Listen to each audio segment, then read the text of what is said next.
Sir ಅದೇ ಈಗ ಈ ಸಂತೆ ನಡೀತದೆ ಸರ್, ಇಲ್ಲಿ ಗೋ ಸಂತೆ ನಡೀತದೆ. ಮತ್ತು ಈಗ ಸದ್ಯಕ್ಕೆ ಏನಂತಂದ್ರೆ ಒಬ್ಬ ಪುನೀತ್ ಕೆರಳೆ ಅವ್ರ ಮೇಲೆ ಆರೋಪ ಮಾಡಿ ಈ ಗೋ ಸಾಗಾಟ ರೈತರು ಏನು ಅನ್ನಕತ್ತಾರ, ನಮ್ಮ ಇವು ದನಕರುಗಳು ಮಾರಾಟ ಆಗೋಲ್ದು, ನಮ್ಗೆ ವೆಹಿಕಲ್ ಚಾರ್ಜ್ ಎಲ್ಲ ಕಾಸ್ಟ್ಲಿ ಆಗ್ತಾಯಿದೆ ಅಂತೇಳಿ ಆರೋಪ ಮಾಡಿದ್ದಾರೆ ಸರ್ ಅವರು. ಈಗ ನಮ್ಮ ಗಿಣಿಗೇರಿಯಿಂದ ಅಲ್ಲಿ ದನದ ಸಂತೆ ಪ್ರತಿ ವಾರ ಶುಕ್ರವಾರ ದಿನ ನಡೆಯುತ್ತೆ.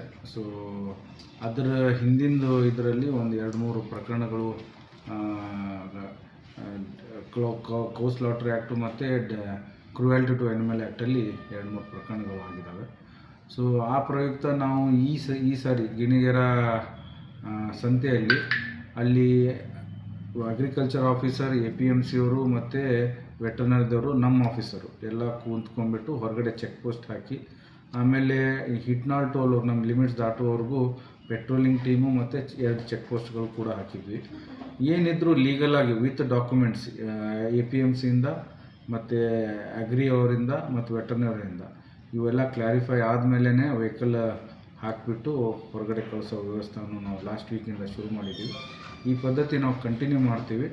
ಬಟ್ ಯಾವುದೇ ಥರದ್ದು ಇನ್ಫಾರ್ಮೇಷನ್ ಇದ್ದಲ್ಲಿ ನಮಗೆ 112 ಮತ್ತು ಪೊಲೀಸರು ಮಾತ್ರ ಇನ್ಫಾರ್ಮ್ ಮಾಡಬೇಕು.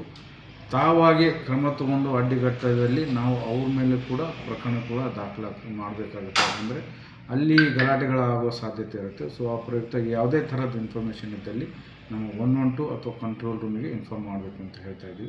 ನಾವು ಈ ಥರದ್ದು ಎಲ್ಲ ಸ್ಟೆಪ್ಸ್ಗಳನ್ನು ಆ ಥರ ಘಟನೆ ನಡಿಬಾರ್ದು ಅಂತ ಎಲ್ಲ ತೊಗೊಂಡಿದ್ದೀವಿ. ಧನ್ಯವಾದಗಳು.